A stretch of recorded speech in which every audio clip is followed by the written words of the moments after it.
在唐代，他仅用28个字便赞美了一位女性，全诗未出现你花美等字眼，却将女性的美丽描绘得极为传神，达到了不注一字尽得风流的境界，至今无人能超越。他就是杜牧。杜牧字牧之，号樊川居士，是唐代著名的诗人与散文家，晚年寓居于长安城南的樊川别墅，因此后世尊称其为杜樊川。大和2年828年，当时他考中进士，被授予弘文馆校书郎的职位。杜牧的文学成就主要体现在诗歌和散文2个方面，他的诗歌以7言绝句最为著名，内容广泛，既有对历史事件的深刻反思，也有对自然景色的细腻描绘。杜牧与李商隐齐名，并称为小李杜，他们的作品在晚唐文学中占有重要地位。杜牧的诗歌和散文不仅在当时广为流传，对后世也有深远的影响。他的作品不仅展现了唐代社会的风貌，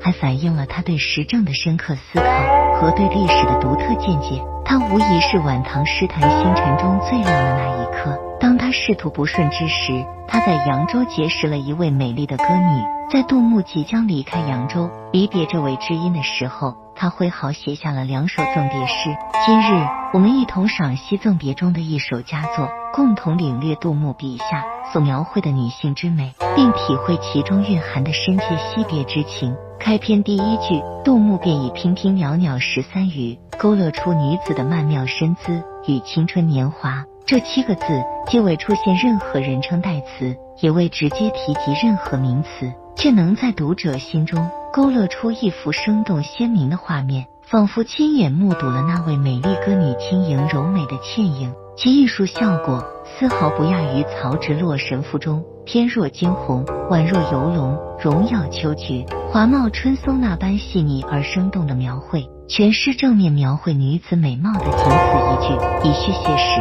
避实就虚，其遣词造句之空灵精妙，令人叹为观止。紧接着，杜牧并未继续刻画女子，而是转而以春花作比，将豆蔻这一南方特有的花卉与女子相联系。豆蔻之花含苞待放，恰如少女之纯真，被南方人美誉为含胎花，常用来比喻处女。而2月初的豆蔻花正是最为娇嫩可爱之时，用以比喻那位年仅13余的歌女。花在枝头，随风轻舞，可爱至极，形象贴切，美不胜收。且豆蔻梢头4字又巧妙地与前文的娉娉袅袅相呼应，使得整个比喻既新颖又富有层次，一切如花似玉、倾国倾城之类的陈词滥调，在这般精妙绝伦的诗句面前都显得黯然失色。彼时杜牧正欲告别繁华的扬州，而这位歌女正是他在仕途坎坷幕僚生涯中所结识的知音。因此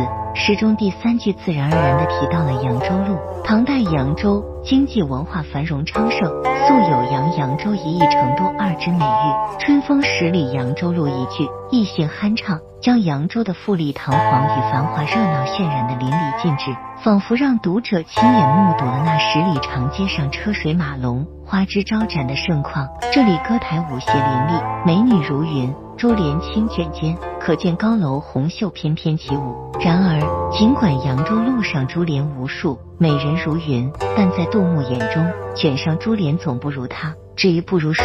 诗中并未明言，却留给读者无限的遐想空间。这种含而不露的写法，使得卷上珠帘4字更加意味深长，不仅强化了总不如的结论，更将扬州的繁华气象展现得淋漓尽致。杜牧此处的修辞正是深谙诗画中所称的尊体格，即通过压低其他事物来突出主题。然而由于前文美妙的比喻铺垫，这种强词弱笔的写法显得自然流畅，毫无突兀之感。纵观全诗，第1句写歌女，第2句写花，第3句写到了闹市，第4句言归正传，又落笔到歌女身上。短短28字，却挥洒自如，游刃有余，展现出她俊爽清丽的诗风。在别离之际，他未用一个你君亲字，在赞美美人时也未出现一个女字，甚至全诗无一个花字，每次却能做到不注一字而尽的风流，可见其文学功力之深厚。